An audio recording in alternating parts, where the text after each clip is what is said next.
Napoleon Hill called the subconscious mind a connecting link, and it was referred to as the 11th step towards riches in his best-selling book, Think and Grow Rich. If you haven't read Think and Grow Rich, I highly suggest you pick it up and read it. And by the way, like my late mentor, Bob Proctor, did, he said that this man spent 30 years or so of his life writing it. He decided he would spend the rest of his life reading it. Napoleon Hill also said that we become the master of ourselves and our environments because we have the power to control and influence our subconscious mind, and by doing so, we gain cooperation from infinite intelligence. Now, it's also been proven, though, that the subconscious mind is the connecting link between the thoughts that we think and what shows up in our lives in the form of success or failure, joy or misery, abundance or poverty, and anything else that you can possibly think of that has a negative or positive side to it. The question is then, how do you influence your subconscious mind to get what you want instead of continuing to get what you don't want? If you're not getting what you want in your life, my late mentor Bob Proctor used to say that our results are showing a very interesting story to the rest of the world.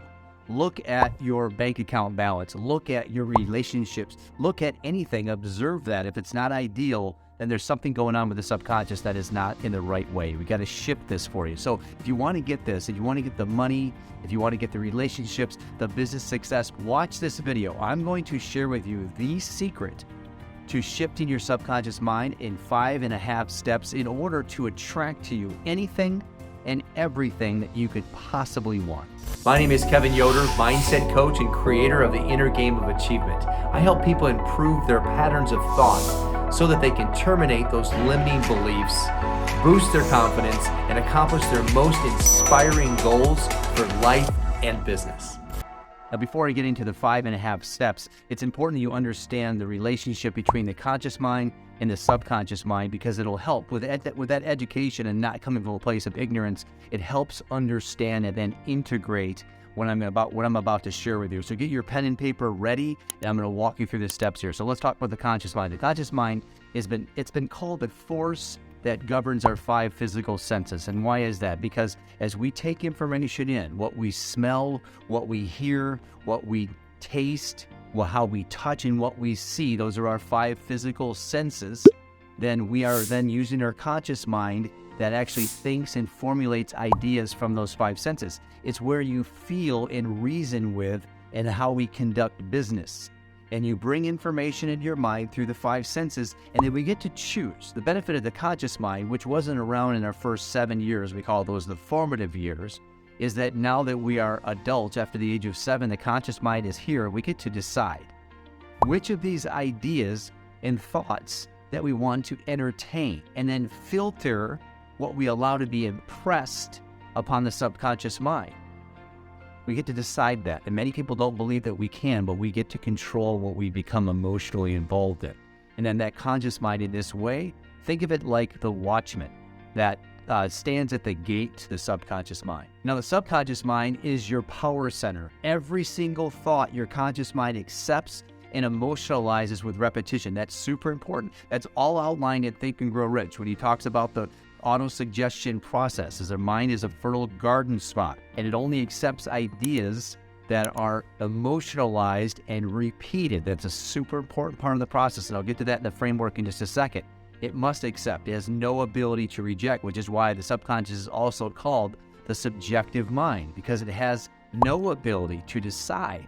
It has to accept a command, whether or not it wants to or not. It's a subject, it's not the ruler. It's the crew that faithfully obeys the orders from the captain, which is the conscious mind.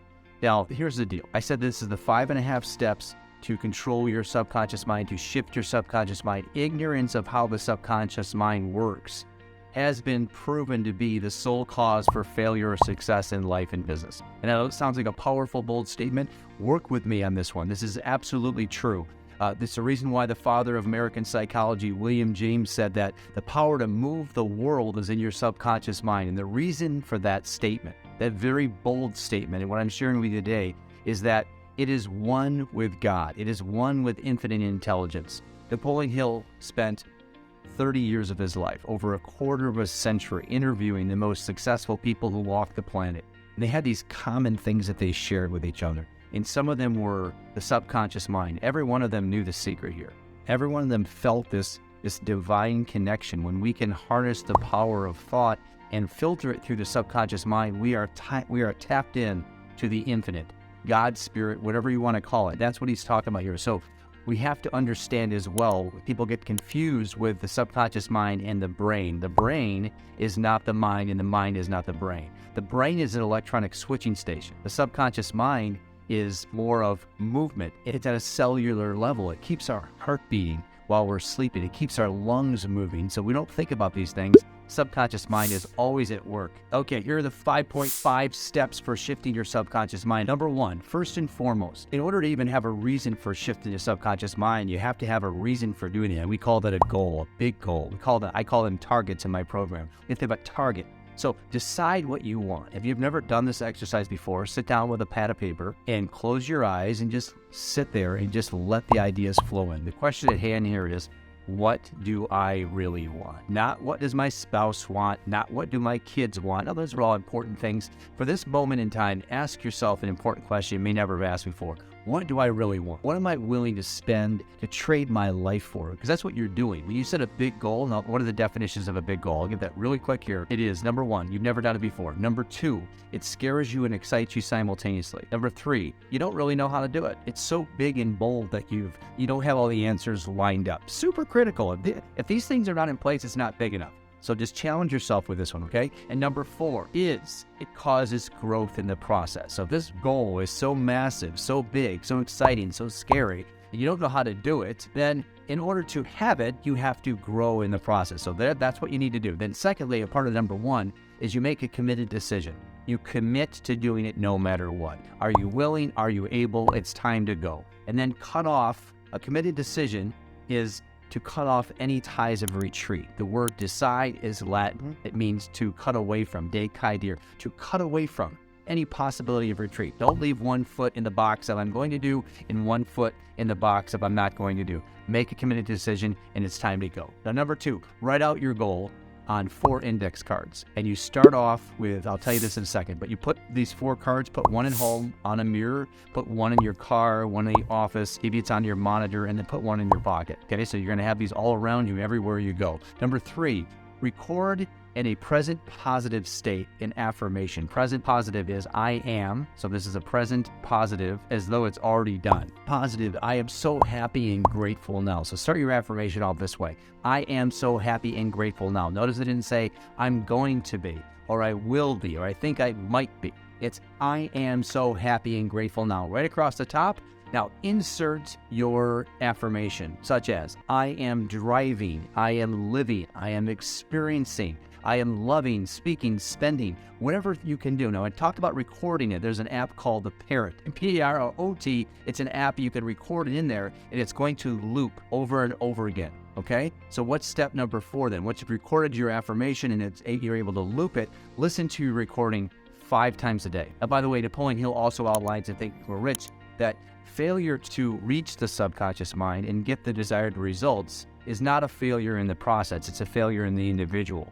If you fail to do this, it's because you haven't followed the instructions to the letter. He's very clear about that. So 5 times a day in the morning when you first wake up, we're in this state. It's a twilight reverie. We're kind of coming out of sleep where our mind is still in a different sleepy state. And that's the time when you could drop in messages. Now, the same thing applies for when you're falling asleep at night. That's the first time to do it. You're drifting off to sleep. Put that Parrot app on with your affirmation and listen to it. Set it up for a timer for 15 minutes so you literally fall asleep listening to your affirmation. And as you're doing so, your subconscious mind will marinate on that all night long. It's the last thing you listen to and the first thing you listen to. You're putting bookends on your sleeping experience. Your subconscious mind works on it all night long and begins to deliver to you the people, the circumstances, the events that will bring this to your life experience. And then throughout the day, 3 additional times, especially when you're experiencing stress or disbelief or you have a negative thought in your mind, throw that app on and just listen to it for 15 minutes and get yourself into a positive vibration as quickly as possible.